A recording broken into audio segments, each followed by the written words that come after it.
Alors, bonjour tout le monde. Bon après-midi. Hello and welcome. Thank you for being here. Ça, c'est notre table ronde, our round table sur la valorisation de la laine canadienne, on valorizing Canadian wool. I'm Kathleen Vaughan. I'm an artist and academic from Concordia University with my own love of wool and a lifelong knitter. So being here for me is like being en paradis. So with this will be a back and forth entre les deux langues. So when the time comes to ask questions, si vous voulez nous poser les questions soit en français, soit en anglais, vous en êtes bienvenus.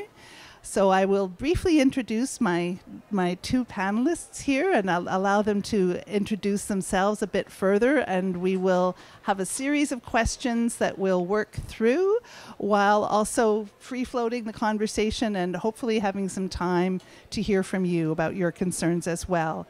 So immediately to my left here is Karri Munn-Venn from Fermes Leystone Farms, who's at booth 15 inside, if you haven't yet had a chance to be there. She's co-owner and head shepherd at a regenerative farm and vineyard in the unceded Algonquin territory in what is known as Pontiac, so not too far from here at the edge of the Gatineau Hills.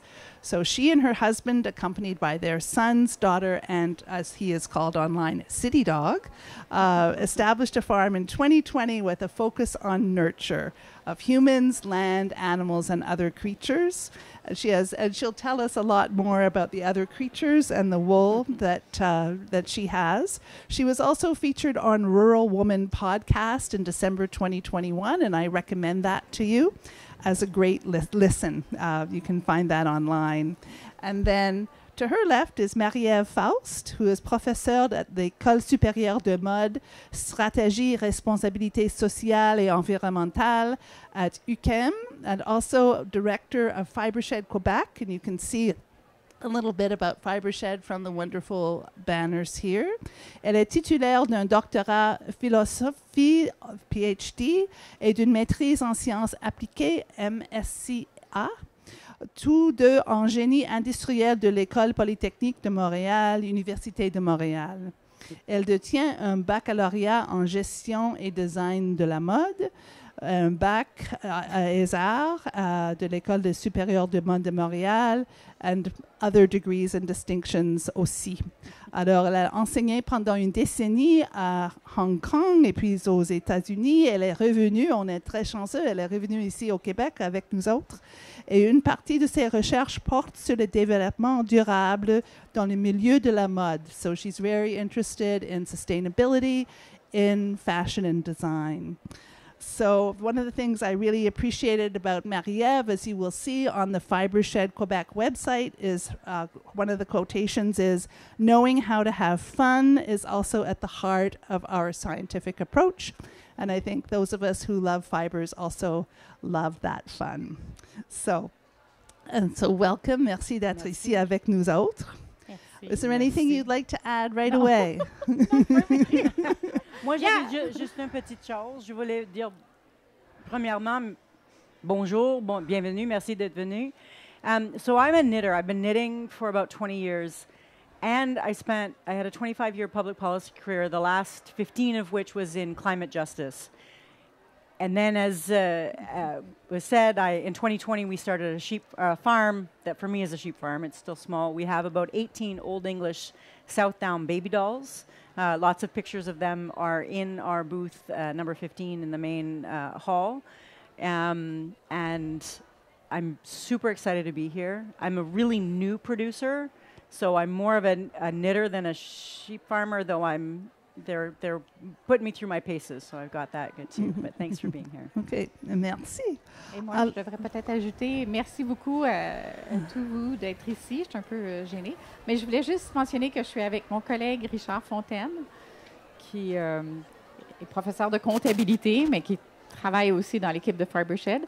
Puis il y a des membres de Fibreshed que je connais bien qui nous ont aidés à partir de Fibreshed au début, Nadia puis Martin qui sont ici. Merci parce que c'est un peu grâce à eux si on a eu l'élan de partir. Puis j'espère que vous ferez tous partie du Fibreshed Québec en sortant d'ici. Merci. Merci. Alors, pour commencer, to start, here we are talking about Canadian wool. So how would you describe Canadian wool? What is the essence of our wool as compared to the wool of elsewhere? Et comment décrirez-vous la laine canadienne? C'est quoi l'essentiel de notre laine par comparaison à la laine d'ailleurs? En pensant à cette question, moi, j'avais écrit seulement une petite liste de mots. En premier, je trouve que c'est divers. On a plusieurs races de moutons et alors plusieurs types de laine qu'on a chez nous au Canada. C'est naturel. Des fois, on utilise le mot rustique. I know Clara Parks out of the U.S. will talk about sort of the different characteristics. She does anything to say that it's not itchy. And some of it is, and some of it isn't. One of the things that I've started to learn as I've become more involved in Canadian wool is that it's place-based. It's rooted in the environments where it's grown. We also have a vineyard. So part of what I'm starting to learn actually about Canadian wool is that there is a terroir, which I think is something that is often thought of in terms of wine or stuff, but it's informed by the places that it's grown. So yes, the breed of sheep that I have is different than what are grown in other places, but a lot of that is influenced by the landscape, and the general environment. So those are some things I really love about Canadian wool. I also think that it's vastly undervalued. It's largely misunderstood, and it's also largely underutilized. So in the region of Western Quebec and Eastern Ontario, there's about 5,000 head of sheep on each side of the border. And a few of you have kind of shown a little bit of surprise. We're not aware of that. And there is also, I think, often a bit of a disconnect between sheep producers, many of which are not wool producers, and we'll get into that a little bit later, and people who love wool. So, and it's interesting because I think I might have said this already, but I became a sheep farmer because I love to knit.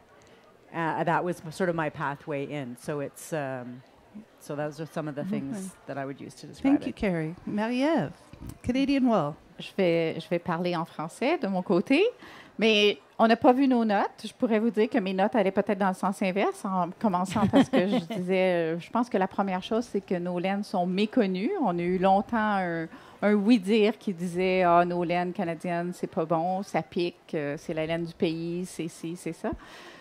Je fais souvent l'analogie de dire « Le ton fait la chanson ». Alors, j'ai eu la chance de visiter plusieurs ateliers partout dans le monde, dont une en particulier en Europe. Je me souviendrai toujours. J'étais assez jeune à l'époque. Je n'étais pas directrice de l'école, rien. J'étais plutôt peut-être étudiante. Puis, je me souviens d'être passée près d'un équipement qui était très vieux.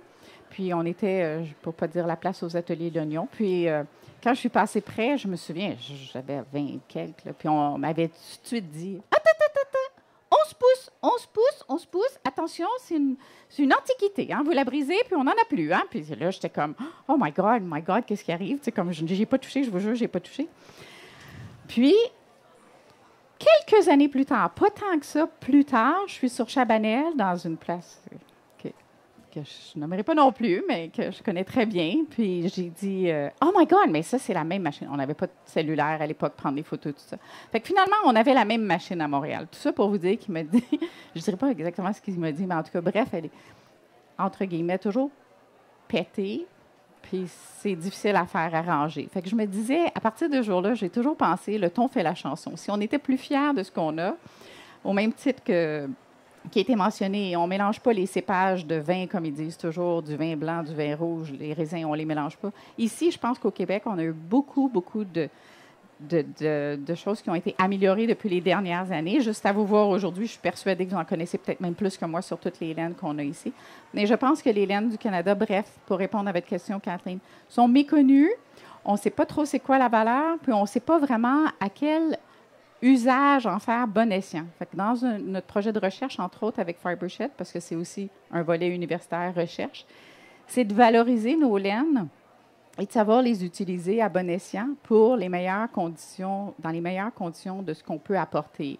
On a fait le tour du Québec pas mal cet été jusqu'à Métis. On a rencontré plusieurs éleveurs, des fermes de 1200 têtes, des bergeries qui sont extraordinaires, puis on va y revenir peut-être, mais effectivement, la majorité sont peut-être utilisées pour la viande au détriment de ce qu'on fait pour la laine. Mais néanmoins, on se dit, avant de l'acheter, la brûler, parce que c'est ça qui arrive beaucoup, soyons aux aguets, puis essayons de valoriser ce qu'on a au Québec. Mais on a une grande variété. On a une grande variété.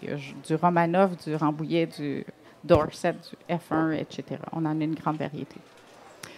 So just to summarize, for those of you who are listening in English, I'm sorry, I should have said. Our Quebec wool, our Canadian wool, is of a vast variety, of a high quality, but also of a rustic quality in the sense that it may be coarser than some of the finest merino wool that we think of when we think of something we want to wear right next to our skin, and that the wool producers often have challenges to receive the value of the wool when they go to sell it in some ways or other. People are raising sheep for meat, which is more profitable than for wool often, except when they have the opportunity to do things differently, perhaps on a smaller scale. Some of you may be familiar with the fact that there's a supply chain that goes from the farm to the mill where things are cleaned and carded and spun, perhaps dyed. There are mini mills in Ontario, in New Brunswick, in Nova Scotia. There's not yet a mini mill in Quebec. Nope. So it's harder but for there smaller might be producers. one in Shawville. Somebody's looking into one in Shawville. Okay, that's something. So there's all these different kind of roadblocks and obstacles and circumlocutions for producers who are trying to get Canadian wool into the hands of consumers and consumers who are interested in buying local. One of the things that I'll mention, j'ai fait aussi un petit projet de recherche à Concordia, la laine matériau d'avenir, The Future is Wool.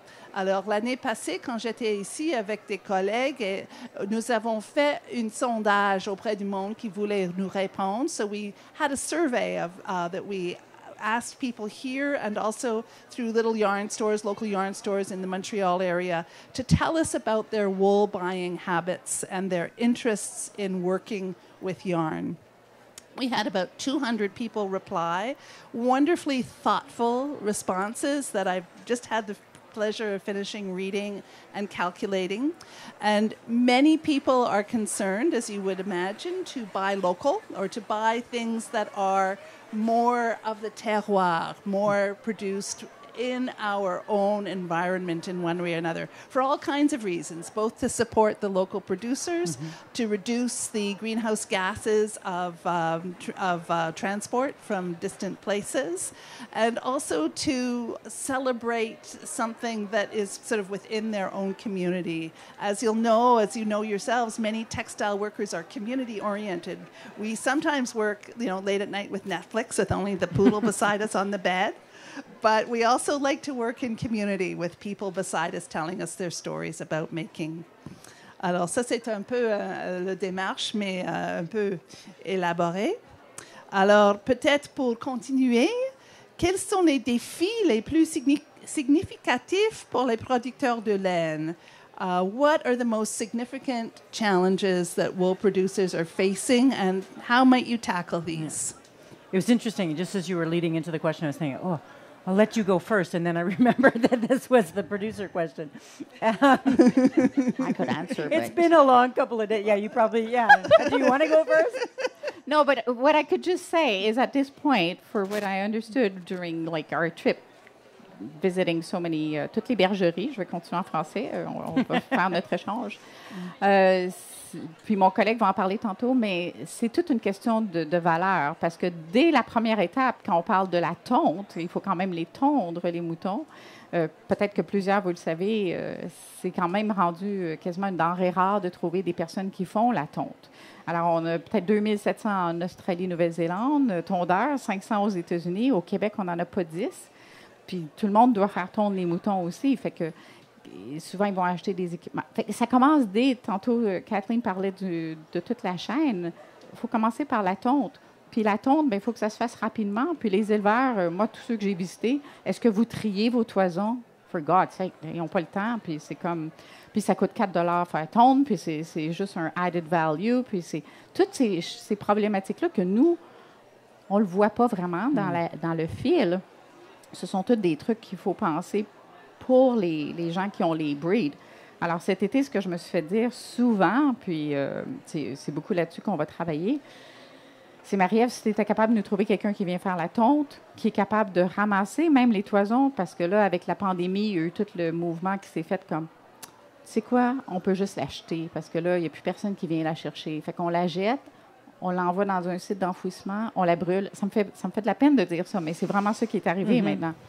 Mais là, on est de plus en plus au fait de ça, puis on se dit, bien, OK, comment peut-on faire pour valoriser? Fait que, je pense qu'à toutes les étapes, on travaille sur toutes les étapes. You know better than me, I guess. C'était une bonne sommaire parce que pour moi, for me, one of the first things I saw when I started with 5 little sheep.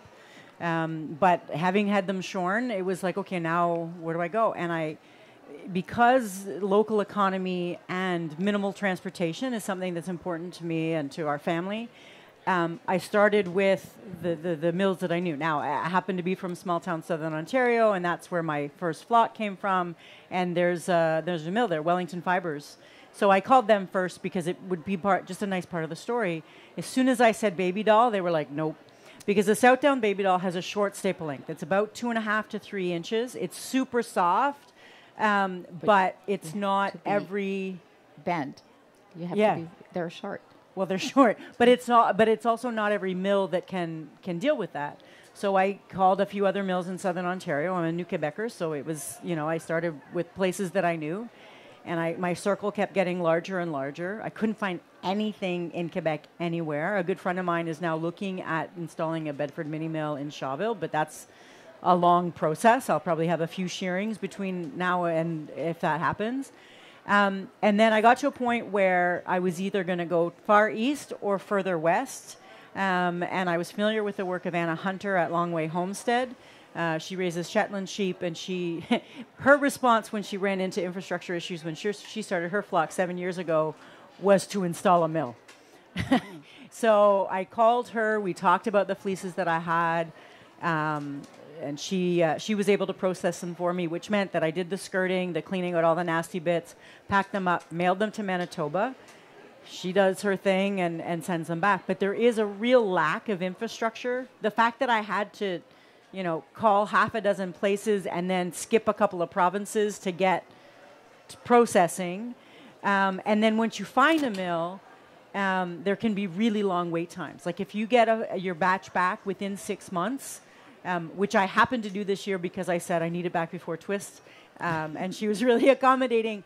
But it can be a year or 18 months sometimes, depending on the fiber, depending on the mill, there's all kinds of factors because most mills in Canada are also small business. 1 or 2 people operating these enterprises, so there can be long wait times. One of the other things that I find really interesting, and as I said before, my background's in public policy, so I'm always looking at what's the broader context that we're working in, and there's not a lot of real awareness at various levels of government around the value of wool and what it's good for and that kind of thing.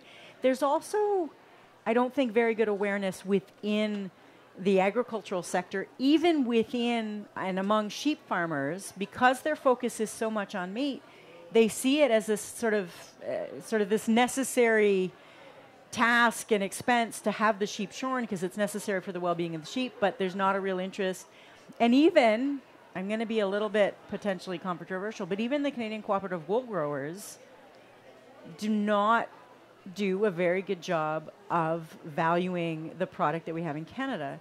And part of that is that I can't remember I'm really hard about it remembering the numbers, but they don't pay much. Even in West Quebec, we're about an hour from Carleton Place, and a lot of our neighbors, it's not worth the gas to drive their clip to Carleton Place based on what they get back for it. So just so Carleton Place is where the Canadian Wool Growers Cooperative is. Thank you. And they do a lot of processing for farms, just to explain. They They collect a lot of wool, and they send a lot of it overseas for processing because there isn't the infrastructure. So that means that even if we've got Canadian wool, it's shipped across the world and then shipped back across the world before it gets back to us. So that's another piece of the problem.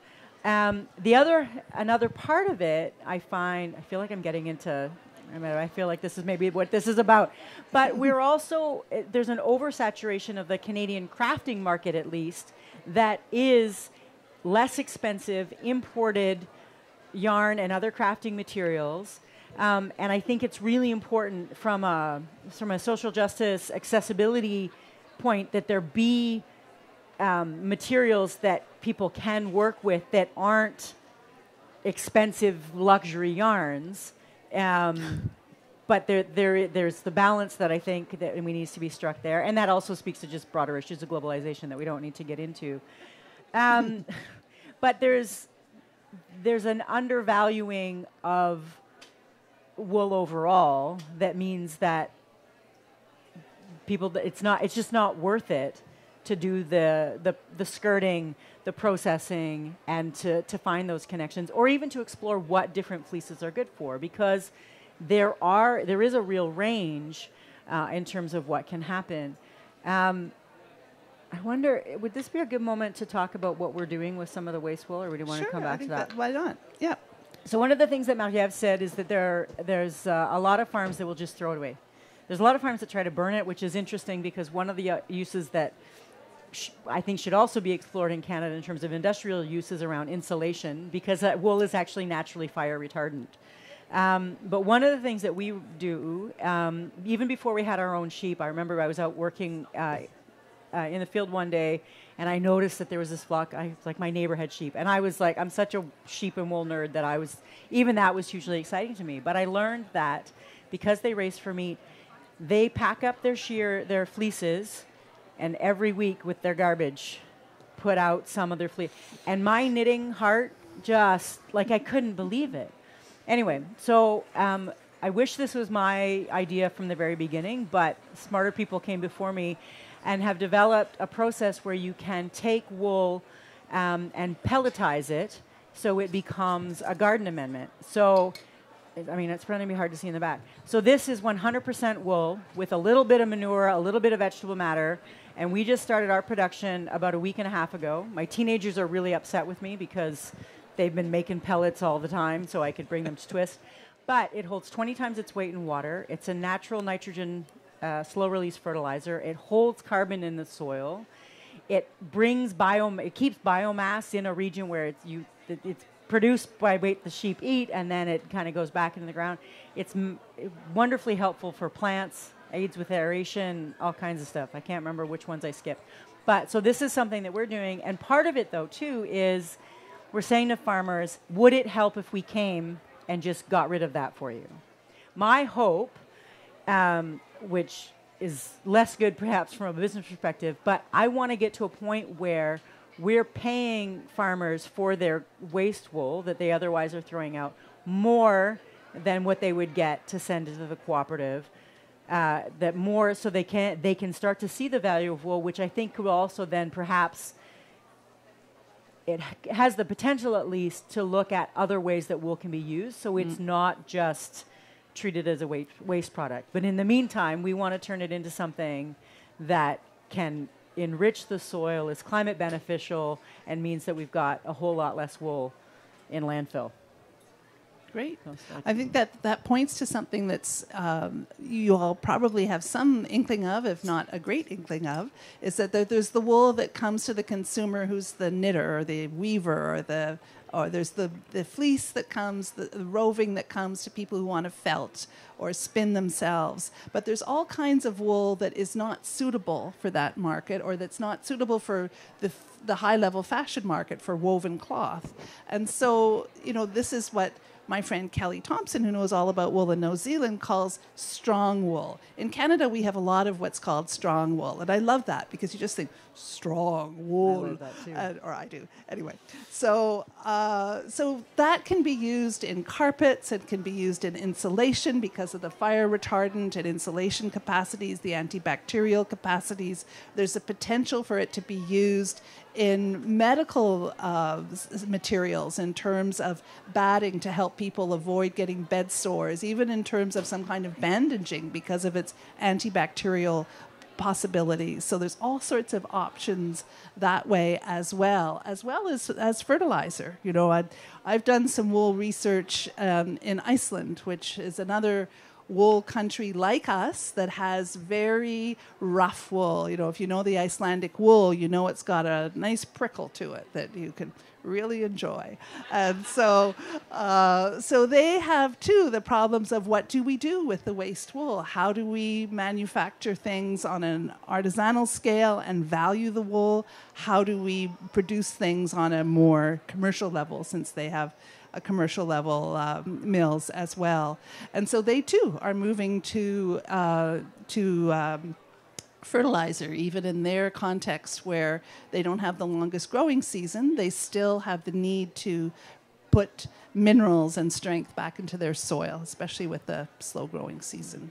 And even if I could just add one thing really quickly, I mean, what's in this jar and what's in this skein is the same stuff, because even fleeces that are more of a fine or a finer wool that can be turned into really beautiful yarn for crafting, there's always bits that are too dirty, too short. Like I said, I've got sheep with a short staple length, and they grow wool everywhere. So there are some parts where it's not, you're never going to get it clean enough to process it. So Color by nature. What's that? Color by nature. Yeah. Well, they're brown to begin with, but you know, yeah. So it's useful, and I mean, the mill that when I learned about the pellets, it was a mill that was looking to reduce their waste, because even like I'll skirt my fleeces before they go in, but there's carding waste, there's other things along the process that produce waste, so then to be able to use that in a good way is also important. Mm-hmm. Maybe, Marie-Ève, maybe now would be a good time to talk a little bit about the Fibreshed and all that you're doing to try to promote the connections between various different kinds of producers, suppliers along the chain, as well as the valorization of wool to help address some of these challenges. So, yes. Alors, nous, pour Fibreshed, notre idée, c'était qu'on s'est joint des différents professeurs de différents départements. Richard va vous en parler. À savoir, qu'est-ce qu'on ferait pour valoriser la laine du Québec? En fait, ce n'est pas que la laine. Nous, on voulait valoriser, parce qu'on est une école de mode, les fibres de notre terroir. Alors, l'étoffe du pays, cette année, on focus beaucoup sur la laine et le lin.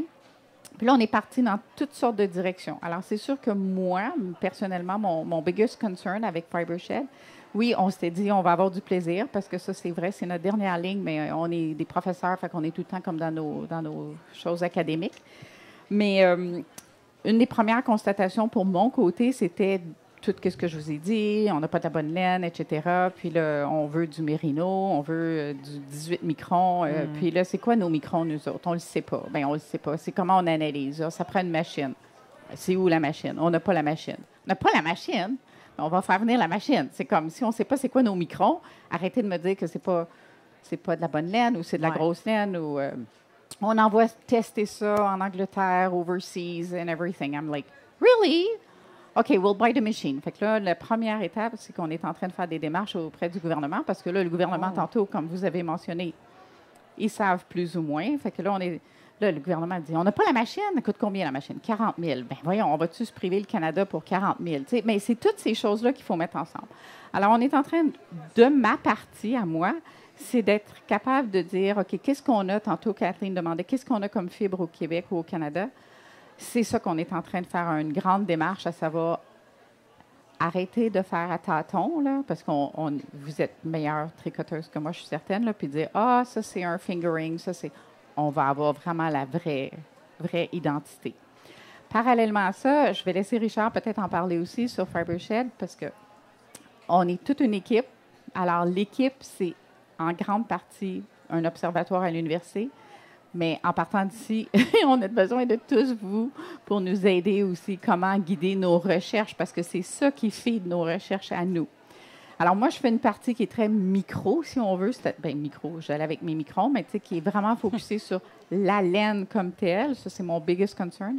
Alors que Richard, lui, regarde tout le big picture avec Fibreshed de tous nos éleveurs. Correct? Am I wrong? It's true. Yeah, okay. So maybe, do you want to have my mic? Oh, you could talk loud. Oh, go ahead.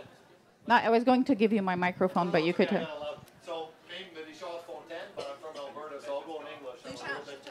No, no, en fait, c'est the recording. Ah, yeah. Okay, good. I won't talk long. Mais ça me fait plaisir. Moi, je suis vraiment pas quelqu'un de la mode, pas quelqu'un de l'agriculture, même pas quelqu'un, là, vous allez me chicaner, de l'environnement. C'est vraiment le côté comptabilité et valeur économique qui m'intéresse. Et je vais juste faire Depuis que je suis à l'école de mode, je achète simplement coton organique, lin, fait par Anne-Marie de Atelier B, et la laine un peu. Et ma fille achète que du fast fashion à 23 ans. Toutes ces ans, elle s'en fout. Elle achète du fast fashion. Et depuis une année, j'ai un argument avec elle que moi, je dépense moins que elle, même quand j'achète une chemise de lin à 200 $. La valeur du client m'intéresse beaucoup, beaucoup. Comment je vais être capable de convaincre ma fille d'acheter une chemise de laine à 175 $? Peu importe si le fermier valorise la laine, le consommateur doit. Et vous, les tricoteurs, doivent aussi. Vous êtes le client final et ma fille est un client final qui va acheter chez Simons. Pourquoi elle va acheter à 150, 175 $? Parce que ça va durer plus longtemps. La comptabilité, depuis longtemps, fait des erreurs pour valoriser la matière pas chère et la main-d'œuvre pas chère. C'est une erreur et on sait ça dans la comptabilité. Comment valoriser la durabilité? I said I was going to talk in English. Now I'm in French, right? You're supposed to do it in English. So the triple bottom line, you could say it in English. Mais c'est même pas le triple bottom line qui est écologique, social et économique. C'est le single bottom line, économique. Je suis convaincu. En France, maintenant, it's value over volume. Le volume coûte cher. Ma fille a une garde-robe où elle jette une moitié de sa garde-robe. Elle achète chez H&M, Zara. C'est moi qui aide à financer ses vêtements. Elle jette une moitié, elle perd des quantités et des quantités qui sont détruites dans la laveuse et la sécheuse. So, il y a une théorie en mode qui dit que maintenant, ma chemise qui est faite par Anne-Marie, est faite à la main. J'ai été la chercher sur Saint-Laurent Atelier B. J'ai payé 225 $ pour une chemise faite pour moi. Ça a pris 6 semaines. Une chemise bleue en lin. Moi, avant, c'était Winners 30 $. Winners 30 $, j'ai garoché la chemise, j'ai traité mal la chemise et j'ai mis aux poubelles. La chemise de lin, il y a une théorie qui dit que quand le vêtement devient un actif pour nous et pas une dépense, on va apprendre comment le traiter. Atelier B nous enseigne comment tu laves en l'eau froide. Pas trop froid, un peu de froid. Pas d'odeur dans tes capsules.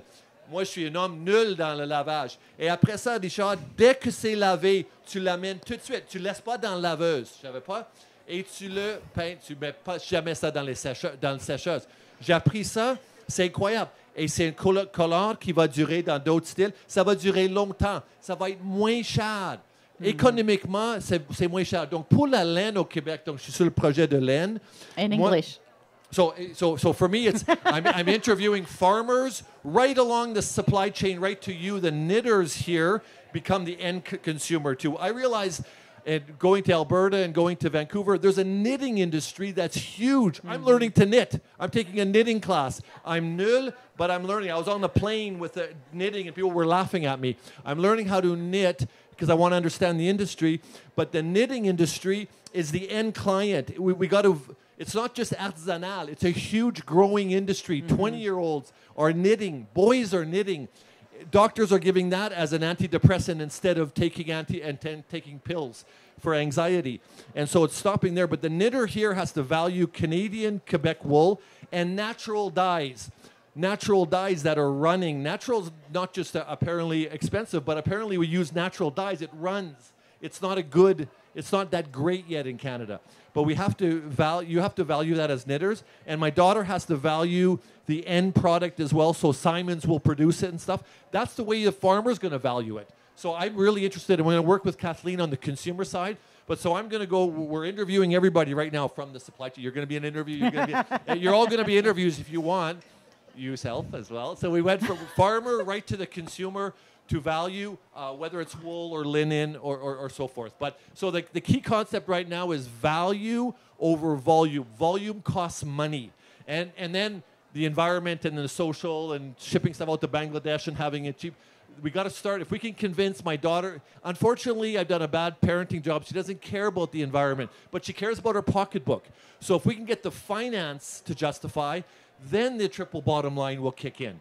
But so I'm really focused on the economic part, and I believe I've got something there. The Accounting Association in Canada is fascinated that I'm in the fashion context because they want to use accounting to value durability.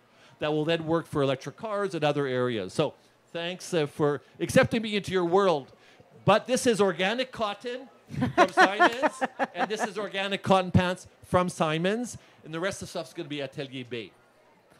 Socks and underwear are still not 100%, but apparently boxer shorts wool, when men go to boxers in wool, they'll never go back to any other product, fiber apparently. That's what I've heard. But you got to pay twice the price. But the value's there. Kathleen, keep your microphone.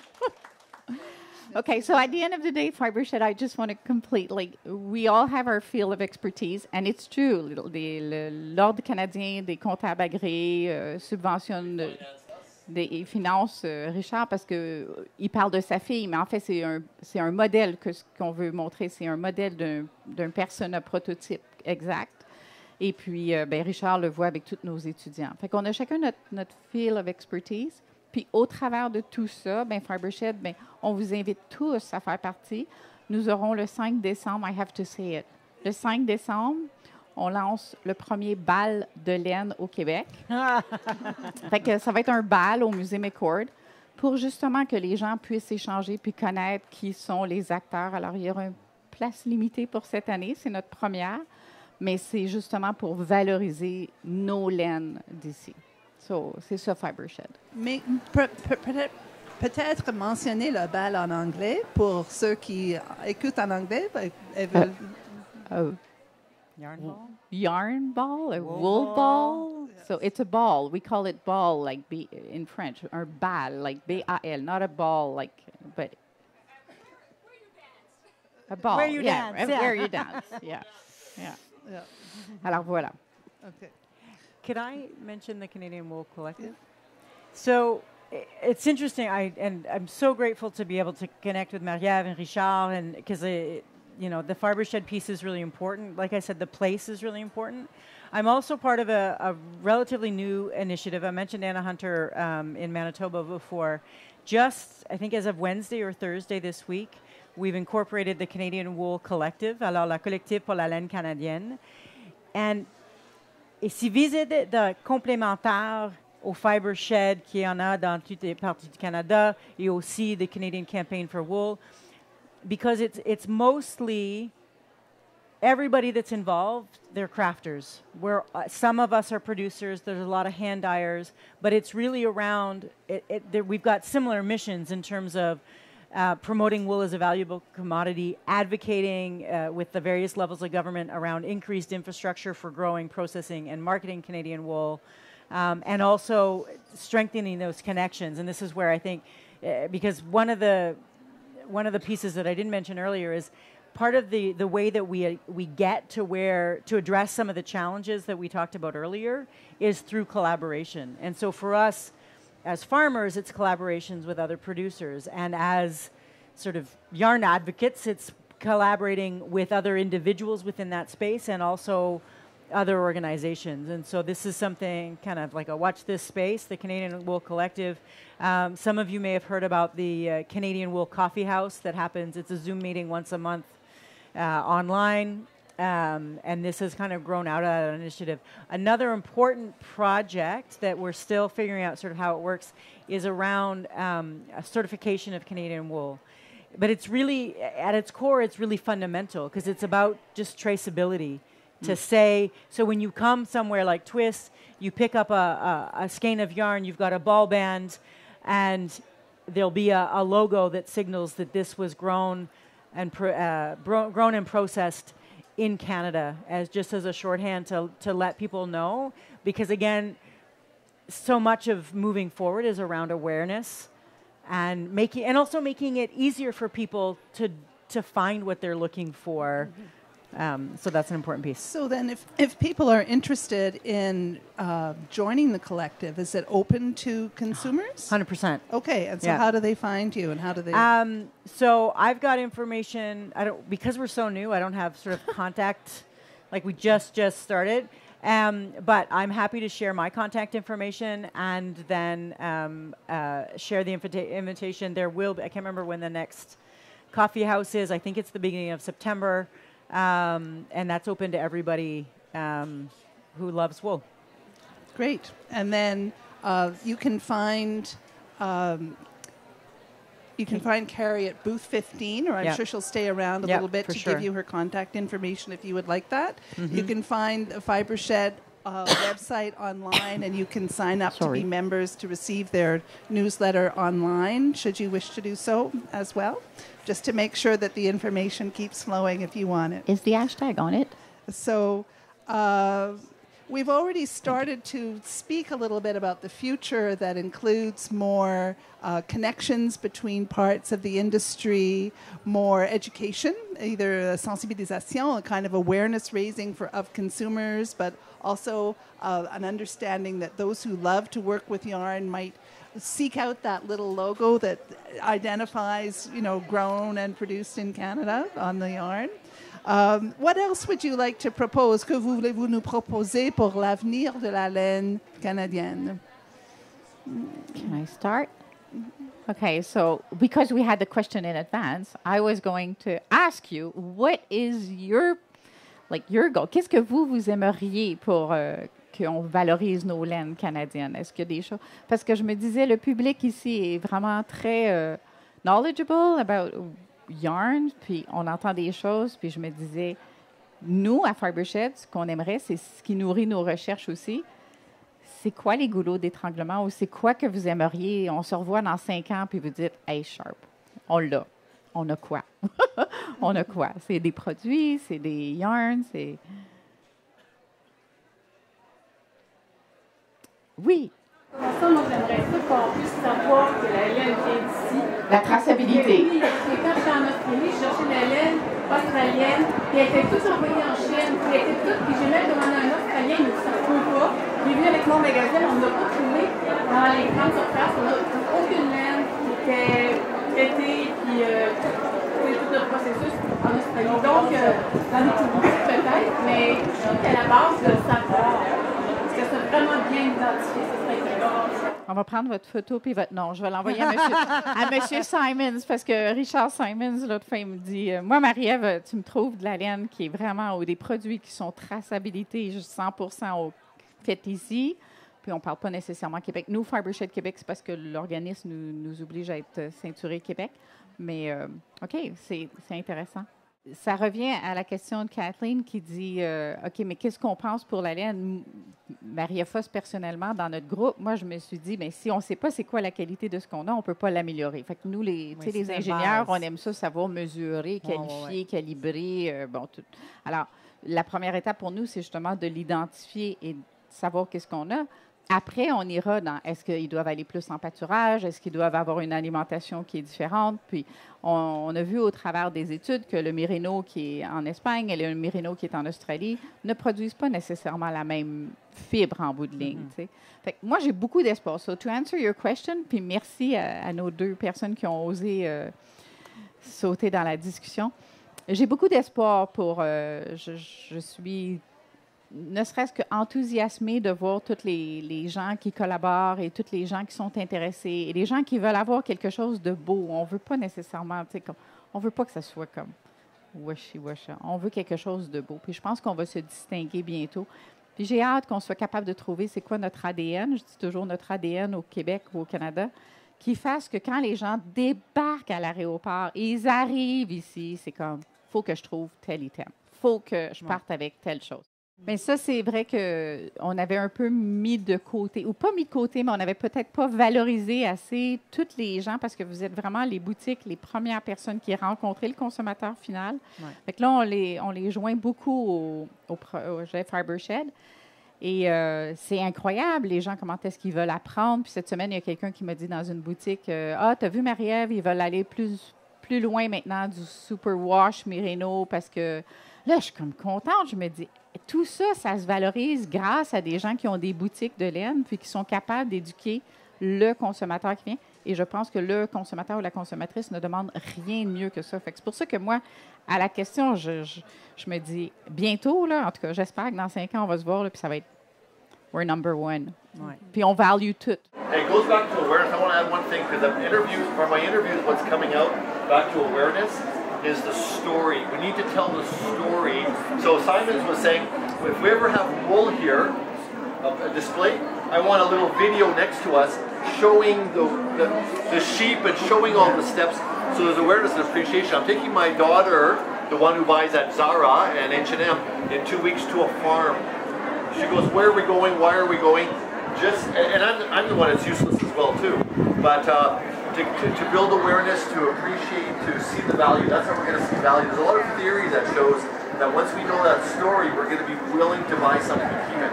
So it's a good point. Il y a une très belle, une autre ferme qui est voisin. En fait, on a fait le covoiturage ici. Ils sont dans le kiosque numéro 9, ferme mouflon. Ils ont un floc islandique. Mais eux autres, ils font une très belle job parce que c'est exactement ça qu'ils font. Leur production principale, c'est la viande. Mais ils font aussi une belle production de laine. Et aussi, des milk, j'ai perdu mes mots. Ils traitent leurs moutons. Ils ont une belle collection de savons, de shampoing, de produits corporels qui intègrent des choses. Je crois qu'il y a des choses qui se poussent sur la ferme, mais principalement, c'est la laine la laine.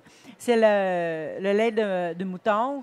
Et eux autres ils sont intéressés. Est-ce qu'on pourrait, avec le restant, faire des granules pour que ça soit 100%. Usagé à 100%. Et c'est quelque chose que moi, je n'arrive pas encore à produire la viande, mais je sais que je peux seulement avoir tel numéro de bélier. Après ça, on doit voir ce qu'on va faire et c'est important comme ça.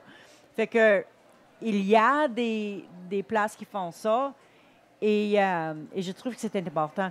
Je me souviens, je ne sais pas si c'était Twist, mais je suis allée à un festival de fibres il y a quelques années avant la pandémie.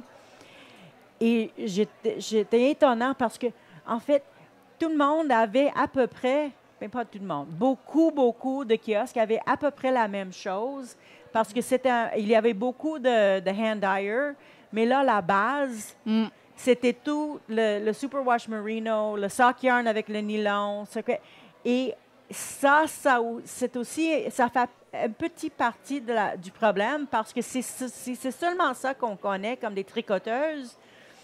C'est plus difficile d'arriver à expérimenter un Southdown Baby Doll, un Islandique, quelque chose qui n'a pas exactement les mêmes caractéristiques, mais qui est quand même beau dans son propre chose. Can I answer the future vision? Yeah, please go for it. So, I love the way this question was asked. Quel bel avenir voyez-vous pour la laine canadienne? What happy future can you imagine for Canadian wool? And admittedly, I spent most of my time on this late last night after a fabulous first day here. And it was start to imagine, and I thought, can you imagine if you went to all the booths and the vast majority of what you found was Canadian-grown, processed, dyed wool? I mean, to my mind, from an economic perspective for the growers and the millers and the infrastructure that would mean that we had in Canada would be amazing. From an end user, from an environmental perspective, I don't like that I love Anna and the work that she does, but I'd love to just go up the road. My EV can make it to Shawville. It can't make it to Manitoba. To get my wool processed there so it all stays within the community. It supports local economy. It's to me that's the beautiful future. And it's interesting because I had retail yarn before I became a sheep farmer, and I sell yarn a lot from the northeastern U.S. because from where I was, it was like the best local-ish kind of yarn I could get. But there's other stuff that's from other places, and it's based on environmental credentials, most of the purchasing that I do. But I would love, because we've got so much capacity, I think my dream is that we actually live into that capacity. And it's something that we can do as producers, but we can't do it without the end consumer. Like we need you to be saying, what do you have that was grown in Canada? Where was this milled?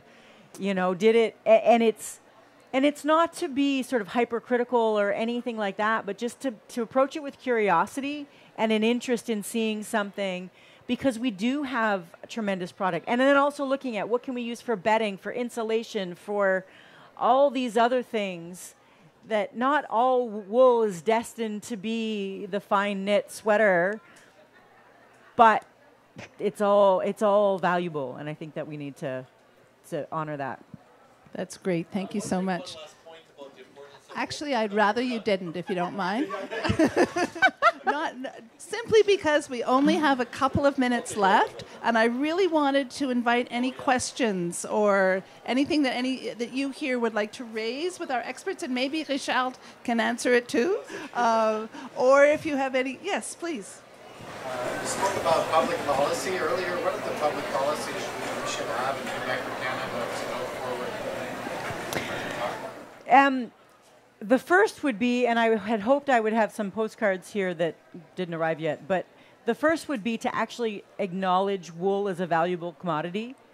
And if that's recognized by various levels of government, that will then require certain supports and protections so that there is a motivation for the producer to do something with it. It's not, right now it's treated as a byproduct of the lamb industry.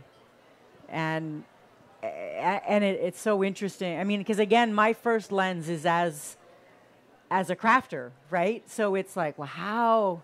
Like I get goosebumps thinking about all the wool that's wasted, and I think that will be a really important one. And then it's also, I mean, and this gets into much bigger issues, but it is around traceability, not just of wool, but where, you know, addressing fast fashion, raising awareness around.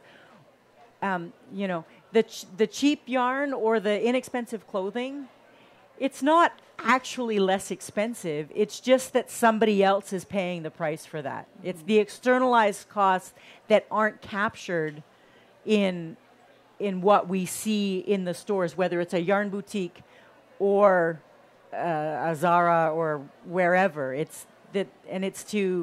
So there's a lot about valuing Canadian wool, but it's also about really recognizing the true cost of a lot of goods and services. I've kind of diverged a little bit, but I... Mm-hmm. No, that's all good. Thank you. Other questions? Yes, please. Je vous demandais pour être membre de Fibreshed, c'est quoi les critères? C'est quoi qui fait qu'on devient membre? Ça a l'air tellement ouvert que... Honnêtement, on se sent très privilégié d'être professeur à l'université. Fait qu'on en a fait notre mission de partir Fibreshed. Il n'y a pas de prix à payer pour être membre de Fibreshed. Nous sommes plusieurs professeurs, comme je disais. Il y a Vanessa Mardy-Rossan qui écrit tous nos articles. Si vous allez voir sur Instagram et tout, elle fait vraiment des beaux posts. C'est fantastique. Je vous invite, si vous avez des histoires à raconter, ça va nous faire plaisir de les poster. Elle demande des belles photos et tout. Il n'y a pas de prix à payer pour être membre de Fibreshed Québec. Tout ce qu'on veut, c'est valoriser. Ah! Oui.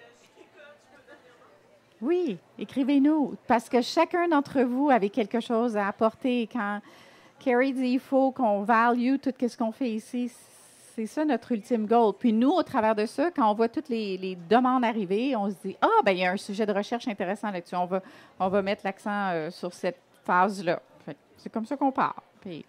Je crois que ce serait quelque chose qui aiderait aussi les producteurs pour savoir, ben, qu'est-ce que je dois changer dans mon genre de ouais. Par exemple, mes moutons sont petits.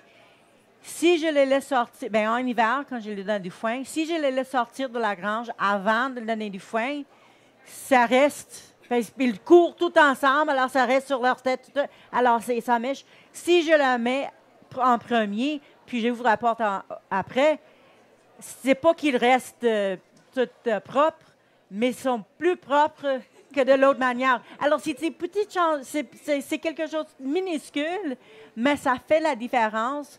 Education is everything. Oui, et à la moment d'attente, alors si quelqu'un, un autre producteur pense, ah, OK, je pourrais changer un petit chose et ça, la valeur de ma laine augmente, bien, ça, c'est...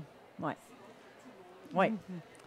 Alors, je crois qu'on pourrait parler pendant des heures. On est tout passionnés de la laine, des moutons. J'ai un caniche chez moi, alors c'est le mouton des chiens. Alors, thank you so much for your attention and coming, and thank you so much to Marie-Ève and Karri for all their expertise and information. I'm getting the wind-up signal from off stage, so we'll Can I just add one last thing? A question for them? Okay, a bit. So I would really appreciate, j'aimerais vraiment beaucoup si d'ici on se voit l'année prochaine, que vous ayez converti 5 personnes à être awareness, toutes prendre connaissance de ce qui est sur la laine canadienne. Merci. Merci de votre public.